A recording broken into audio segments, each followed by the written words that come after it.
안녕하세요. 성공 직전입니다. 오늘은 우리가 평소에 외면하고 싶어 하지만 부와 성공을 거머쥐기 위해서는 반드시 직면해야만 하는 인간의 본성, 즉 다크 심리학에 대해 깊이 있게 다뤄보려고 합니다. 성공을 향한 여정에서 단순히 긍정적인 마음가짐만으로는 부족할 때가 많습니다. 타인의 의도를 간파하고 나의 영향력을 극대화하기 위해, 그리고 거대한 부의 흐름을 통제하기 위해 이 어두운 심리의 메커니즘을 이해하는 것은 필수적인 전략입니다. 지금부터 다크사이드 프로젝트에서 제시하는 핵심적인 통찰들을 통해 여러분의 삶을 변화시킬 강력한 무기를 장착해 보시기 바랍니다. 첫째, 타인을 움직이는 가장 강력한 동력은 논리가 아니라 결핍에서 오는 불안이다. 사람들은 자신이 무엇을 원하는지 정확히 안다고 착각하지만 실제로는 타인이 가진 것을 갖지 못했을 때 느끼는 소외감과 열등감에 의해 움직인다. 이 결핍의 지점을 정확히 타격하고 그 자리에 당신이 제시하는 해결책을 배치할 때 상대는 스스로 당신의 의도대로 움직이고 있다고 믿으며 복종하게 된다. 이것이 바로 거부할 수 없는 제안을 만드는 다크 마케팅의 정수이다. 당신은 상대가 결코 혼자서는 채울 수 없는 공허함을 찾아내어 그것을 당신의 존재나 상품으로만 채울 수 있다는 환상을 심어주어야 한다. 이 과정에서 발생하는 심리적 종속은 단순한 거래를 넘어선 강력한 지배력을 선사하며 상대를 당신의 경제적 영토 안에 영원히 가두는 족쇄가 될 것이다. 인간의 뇌는 생존을 위해 부족한 것을 채우려는 본능에 지배당하므로 당신이 그 결핍의 공급자가 되는 순간 당신은 상대의 세계관을 재정의할 수 있는 신적인 위치를 점하게 된다. 이 내용은 우리가 시장에서 돈을 벌 때 왜 감정을 건드려야 하는지를 적나라하게 보여줍니다. 사람들은 합리적인 판단으로 물건을 사거나 투자를 결정한다고 믿고 싶어 하지만 사실은 나만 뒤처질지 모른다는 공포나 남보다 우월해지고 싶은 욕구에 훨씬 더 민감하게 반응합니다. 성공한 사업가나 마케터들은 이 지점을 귀신같이 찾아내어 상대의 마음속에 작은 균열을 만들고 그 틈 사이로 자신의 상품이나 가치를 밀어넣습니다. 우리가 부자가 되기 위해서는 단순히 좋은 제품을 만드는 것을 넘어 대중의 마음속 깊은 곳에 자리 잡은 결핍의 심리를 읽어내는 눈을 가져야 합니다. 둘째, 카리스마는 도덕적 결백함에서 나오는 것이 아니라 자신의 욕망을 당당하게 드러내고 그것을 관철시키는 압도적인 에너지에서 발생한다. 대중은 친절한 성인군자보다 비록 냉혹할지언정 확실한 방향을 제시하고 자신들을 이끌어줄 강력한 리더를 갈망한다. 당신이 가진 어두운 욕망을 억누르지 말고 그것을 추진력으로 전환하라. 도덕적 잣대에 갇혀 망설이는 순간 기회는 당신의 본능에 충실한 경쟁자에게 넘어간다. 세상을 바꾸는 것은 선량한 의지가 아니라 꺾이지 않는 탐욕과 그것을 실현할 수 있는 냉정한 실행력임을 기억하라.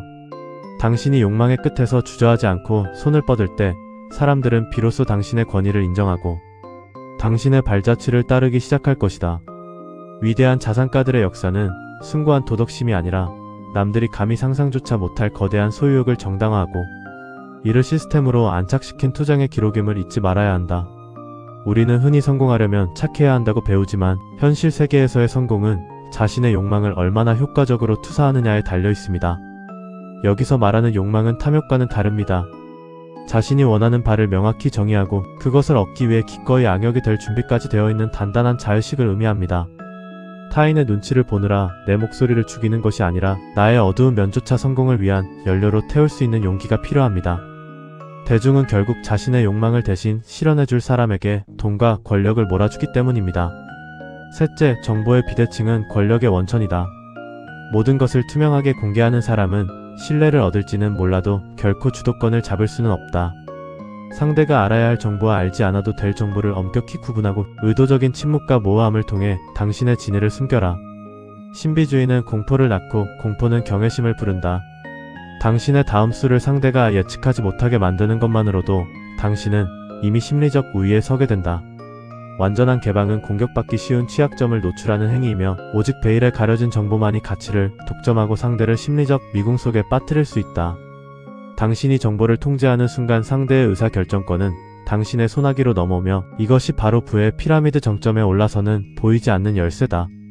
정보가 흘러넘치는 시대일수록 진실한 핵심은 더욱 깊이 감춰야 하며 당신이 내뱉는 정보 하나하나가 상대에게는 생명줄처럼 느껴지도록 조절하는 고도의 심리적 희소성을 유지해야 한다. 비즈니스 세계에서 지나치게 솔직한 것은 때로 독이 됩니다. 나의 패를 다 보여주는 순간 상대는 나를 통제할 수 있다고 믿게 됩니다. 반대로 내가 무엇을 생각하는지, 나의 자산 규모나 인맥이 어느 정도인지 모호하게 유지할 때 상대는 나를 더 크게 평가하거나 조심스럽게 대하게 됩니다. 이것은 기만이 아니라 전략적 방어입니다. 부의 추구 과정에서 정보는 곧 화폐와 같으므로 이를 적재적소에 흘리거나 감추는 능력을 기르는 것이 부의 성벽을 쌓는 지름길입니다. 넷째, 죄책감은 약자의 언어이며 가스라이팅은 강자의 도구다. 사회가 정의해놓은 도덕률에 묶여 스스로를 검열하는 순간 당신의 성장은 멈춘다. 진정한 승자는 타인이 부여한 죄책감의 프레임을 깨부수고 자신만의 새로운 규칙을 세우는 사람이다. 타인의 감정을 이용하는 것을 두려워하지 마라. 그들은 이미 당신의 감정을 이용해 자신들의 이익을 챙기고 있다. 심리적 방어 기제를 강화하고 상대의 감정적 약점을 파고드는 기술을 익혀야만 정글 같은 현실에서 살아남을 수 있다. 도덕적 고결함이라는 환상에서 벗어나 인간관계의 본질이 감정의 착취와 방어의 연속임을 직시할 때 비로소 진정한 자유를 얻게 된다. 당신을 올가매는 미안함의 감정을 끊어내고 상대의 심리적 빈틈을 지배하는 자만이 거대한 성공의 전리품을 챙길 자격이 주어진다.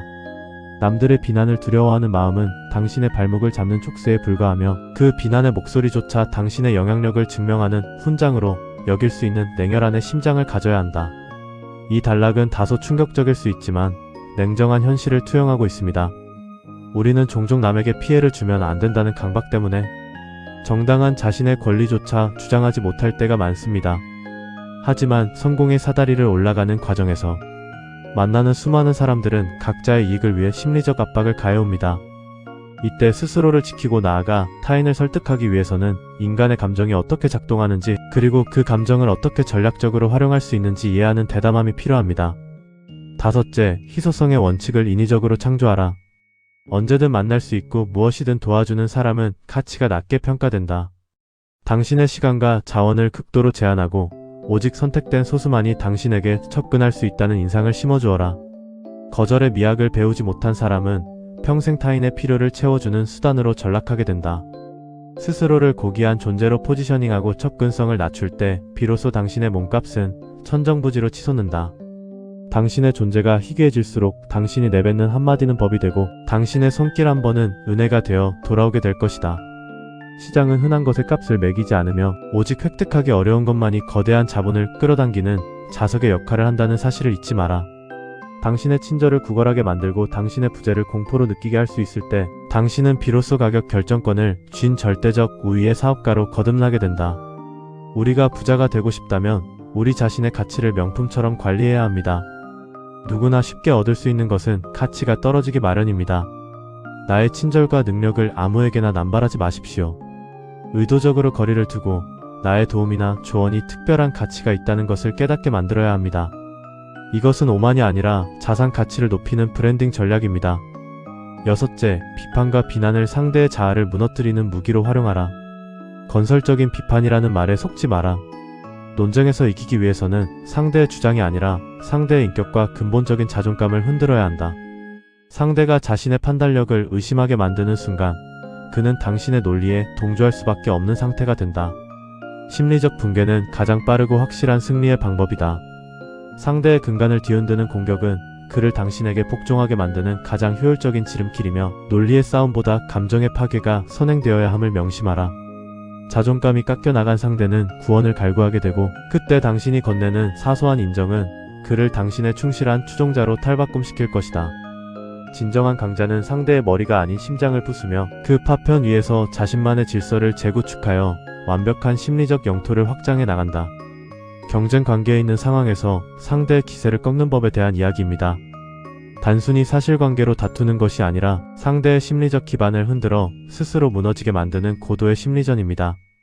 물론 이를 일상에서 남용해서는 안 되겠지만 중대한 협상이나 사활이 걸린 비즈니스 현장에서는 상대의 약점을 간파하고 이를 지렛대 삼아 나의 이익을 극대화하는 냉철함이 요구됩니다. 일곱째, 군중 심리를 이용해 분노의 대상을 설정하라. 대중을 하나로 묶는 가장 쉬운 방법은 공통의 적을 만드는 것이다. 당신의 비전이나 목표에 방해가 되는 요소를 거대한 악으로 규정하고 사람들의 분노를 그곳으로 유도하라. 분노한 대중은 이성을 잃고 당신이 가리키는 방향으로 돌진한다. 그 거대한 에너지를 당신의 성공을 위한 동력으로 전환하는 자가 세상을 지배한다. 군중은 복잡한 논리보다 단순한 선동과 명확한 적의 실체에 더 열광하며 그들의 끓어오르는 감정을 제어하는 키는 오직 당신만이 쥐고 있어야 한다.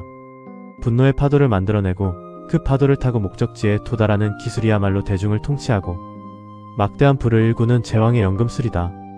개인으로서는 똑똑한 이들도 집단 속에 섞이는 순간 당신의 의도대로 춤추는 꼭두각시가 되며 이 어두운 에너지를 활용할 줄 아는 자만이 역사의 흐름을 자신의 편으로 돌릴 수 있다. 대중의 심리를 조종하여 나를 따르게 만드는 기술입니다. 성공한 유튜버나 정치인, 기업가들은 종종 외부의 적을 설정하여 내부 결속을 다집니다. 사람들은 무언가를 함께 좋아할 때보다 무언가를 함께 미워할 때 더 강하게 결합하기 때문입니다. 이러한 심리적 흐름을 읽고 파도를 탈 줄 아는 능력이 바로 큰 불을 창출하는 기술입니다. 8째, 보상은 불규칙하게 줄 때 가장 강력한 중독을 일으킨다. 타인의 충성을 얻고 싶다면 항상 일정한 보상을 주지 마라. 때로는 과분한 보상을, 때로는 싸늘한 무관심을 교차시킴으로써 상대가 당신의 인정을 갈구하게 만들어라. 예측 불가능한 보상은 뇌의 도파민을 자극하여 상대를 당신의 영향력 아래 영원히 묶어두는 마법의 굴레가 된다.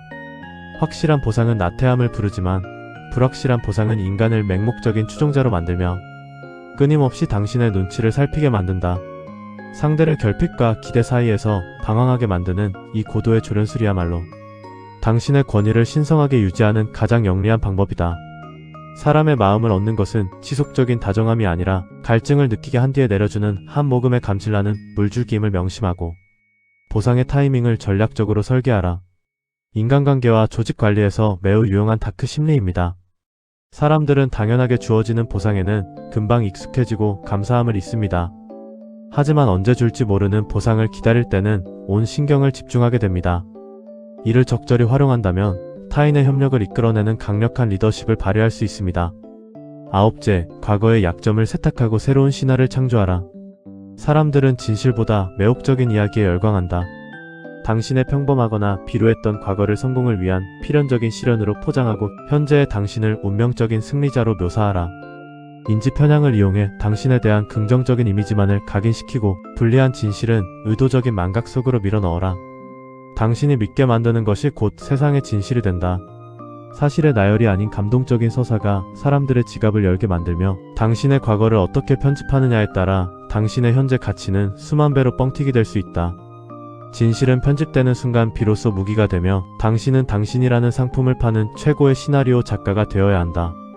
대중은 객관적인 수치보다 당신이 겪은 눈물겨운 극복기에 더 큰 신뢰를 보내며 그 허구와 진실의 경계에서 당신의 제국은 견고하게 구축된다. 브랜딩의 핵심입니다. 부자들은 자신의 서사를 스스로 집필합니다. 단순히 돈이 많은 사람이 아니라 어떤 고난을 뚫고 일어선 영웅적인 이미지를 대중에게 심어줍니다. 사람들은 사실을 확인하기보다 그가 들려주는 화려한 스토리에 매료되어 지갑을 엽니다. 10째, 상대의 욕망을 거울처럼 반사하여 보여주어라. 사람들은 자신과 닮은 사람 혹은 자신이 되고 싶은 모습을 투영하는 사람에게 무장해제된다. 당신의 개성을 지우고 상대가 보고 싶어하는 모습으로 연기하라. 카멜레온처럼 주변 환경과 상대의 성향에 맞춰 당신의 페르소나를 바꿀 때 당신은 세상 모든 문을 열 수 있는 만능 열쇠를 손에 쥐게 된다. 진정한 자아를 드러내는 것은 하책이며 상대의 심리적 빈 공간을 채워주는 완벽한 연기가 상책임을 잊지 마라. 상대가 투사하는 욕망의 형상이 되어 그들의 마음을 사로잡는 순간 당신은 그들의 영혼을 통제하고 원하는 모든 것을 얻어낼 수 있는 절대적인 영향력을 행사하게 될 것이다. 당신의 정체성을 유동적으로 유지함으로써 모든 사람의 동경을 한몸에 받는 존재가 되고 그들이 스스로의 욕망을 당신에게 투영하여 당신의 가치를 우상화하도록 유도하라. 이것은 고도의 연기력이자 타인에 대한 관찰력입니다. 나의 고집을 내세우기보다 상대가 원하는 환상을 충족시켜 줌으로써 원하는 결과를 얻어내는 전략입니다. 이제 이러한 다크 심리학의 원리들을 우리 삶에 적용하여 구체적으로 부와 성공을 끌어당길 수 있는 10가지 실행 방안을 제안해 드립니다. 첫째, 나의 결핍을 돈으로 바꾸는 역설적 목록 작성을 시작해보세요. 내가 지금 가장 질투하는 대상 3명과 그 이유를 솔직하게 적어보는 것입니다. 그 질투는 내가 가야 할 방향을 알려주는 가장 정확한 나침반입니다. 그들이 가진 것 중 내가 당장 흉내낼 수 있는 전략을 하나씩 뽑아내어 나의 비즈니스나 콘텐츠에 즉시 적용하십시오. 질투를 부정적인 감정으로 썩히지 말고 시장의 수요를 읽는 데이터로 치환하는 훈련입니다. 감정적 소모를 자본적 가치로 전환할 때 당신의 수익은 폭발합니다. 둘째, 24시간 동안 철저한 침묵의 신비주의를 유지해 보십시오. 평소 SNS에 시시콜콜한 일상을 공유하거나 주변 사람들에게 내 계획을 떠벌렸다면 오늘부터 일주일간 나의 핵심 목표와 자산 상태에 대해 철저히 함구하는 것입니다. 주변에서 궁금해할 때 모호한 미소로 일관하십시오. 사람들이 당신에 대해 추측하게 만드는 순간 당신에 대한 심리적 가치와 권위는 자연스럽게 상승합니다. 당신의 다음 수를 모르게 만드는 것만으로도 당신은 이미 협상의 주도권을 쥐게 됩니다. 셋째, 거절하기 힘든 부탁을 하루에 한 번씩 거절하는 연습을 하십시오. 다크 심리학의 핵심 중 하나는 나의 자원을 희소하게 만드는 것입니다. 무리한 부탁은 물론이고 내가 충분히 해줄 수 있는 사소한 도움조차 가끔은 거절해 보십시오. 내가 항상 가용한 사람이 아니라는 인식을 심어줄 때 비로소 내가 응하는 도움의 가치가 비싸지게 됩니다. 거절은 당신의 가치를 지키는 가장 강력한 방어막입니다. 넷째, 나의 단점을 신화 속의 시련으로 재구성한 자기소개서를 새로 써보십시오. 실패했던 경험이나 부끄러운 과거를 숨기지 말고 그것이 지금의 나를 만든 결정적인 계기였다는 서사를 부여하는 것입니다. 이 글을 블로그나 SNS에 공유하여 대중이 당신의 서사에 감정적으로 동요하게 만드십시오. 사람들은 완벽한 사람보다 극적인 반전이 있는 사람에게 열광하고 돈을 지불합니다. 당신의 치부를 가장 강력한 마케팅 포인트로 세탁하십시오. 다섯째, 타인의 욕망을 수집하는 관찰 일기를 매일 작성해 보십시오. 카페나 식당에서 사람들이 하는 대화를 엿들으며 그들이 무엇에 분노하고 무엇을 간절히 원하는지 키워드로 뽑아내는 것입니다. 그리고 그 욕망을 해결해 줄 수 있는 비즈니스 모델이나 콘텐츠 주제를 5개씩 매일 구상해 보십시오. 시장의 어두운 욕망을 선점하는 자가 부의 독점권을 가집니다. 타인의 머릿속을 해킹하는 습관이 당신을 백만장자로 만들어줄 것입니다. 여섯째, 의도적으로 적을 설정하고 나의 팀을 결집시키는 실험을 해보십시오. 여기서 적이란 인물이 아니라 내가 타파하고 싶은 낡은 관념이나 잘못된 습관이어도 좋습니다. 예를 들어 가난을 당연하게 여기는 마인드를 공동의 적으로 규정하고 이에 반대하는 사람들과 강한 유대감을 형성하는 콘텐츠를 제작하거나 소통하십시오. 분노의 방향을 설정해주는 리더에게 사람들은 자발적으로 따르게 됩니다. 공동의 적은 당신의 팬덤을 콘크리트처럼 단단하게 굳혀줄 것입니다. 일곱째, 나의 전문 분야에서 가장 논쟁적인 주제를 하나 골라 독설에 가까운 단호한 주장을 펼쳐보십시오. 양비론이나 중립적인 태도는 아무런 영향력을 주지 못합니다. 욕을 먹더라도 확실한 나의 선을 긋고 반대파를 공격하십시오. 그 과정에서 발생하는 논란은 당신을 순식간에 유명세로 이끌고 강력한 충성, 팬덤을 형성하는 촉매제가 될 것입니다. 비난은 곧 관심이며 관심은 곧 돈이라는 공식을 실천에 옮기십시오. 여덟째, 보상의 간헐적 강화를 인간관계에 도입해 보십시오. 항상 친절했던 사람이라면 가끔은 싸늘할 정도로 사무적인 태도를 보여주고 평소 무뚝뚝했다면 예상치 못한 순간에 파격적인 칭찬이나 선물을 주는 것입니다. 상대방이 당신의 기분을 살피게 만들고 당신의 긍정적인 반응을 얻기 위해 노력하게 만드는 심리적 주도권을 가져오십시오. 상대의 도파민을 통제하는 자가 그 관계에 절대 권력을 가집니다. 아홉째, 내가 원하는 목표를 이미 이룬 사람의 말투와 제스처를 완벽하게 연기하는 페르소나 데이를 지정하십시오. 일주일에 하루는 내가 연봉 100억의 자산가라고 최면을 걸고 그에 걸맞은 옷차림과 걸음걸이, 판단을 내리는 것입니다. 다크 심리학의 거울 효과를 자신에게 적용하여 뇌가 실제 성공한 사람의 진동수에 맞추도록 강제하는 훈련입니다. 당신의 겉모습이 바뀌면 세상이 당신을 대하는 태도도 즉각적으로 바뀝니다. 열째, 정보의 비대칭을 활용한 소규모 권력 집단을 만들어 보십시오. 내가 가진 노하우 중 가장 핵심적인 것 하나는 오직 소수의 멤버십이나 유료 모임에서만 공유하는 구조를 짜는 것입니다. 공개된 정보는 가치가 없다는 인식을 심어주고 정보를 얻기 위해 대가를 지불하게 만드는 환경을 구축하십시오. 폐쇄성이 높을수록 그 안으로 들어가려는 욕망은 비례해서 커집니다. 정보의 문턱을 높이는 행위가 당신의 수익을 극대화할 것입니다.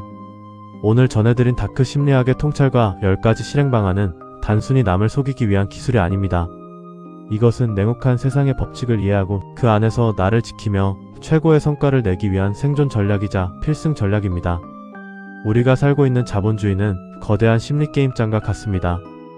게임의 규칙을 모르는 이는 평생 남의 장단에 맞춰 춤을 춰야 하지만 규칙을 장악한 이는 세상을 자신의 무대로 만들 수 있습니다. 여러분이 가진 빛을 더 밝게 빛내기 위해 때로는 그림자의 힘을 빌릴 줄 아는 지혜로운 승부사가 되시길 바랍니다. 성공 직전은 여러분의 거침없는 질주를 언제나 응원하겠습니다. 감사합니다. 이 영상을 본 당신은 지금 성공 직전입니다.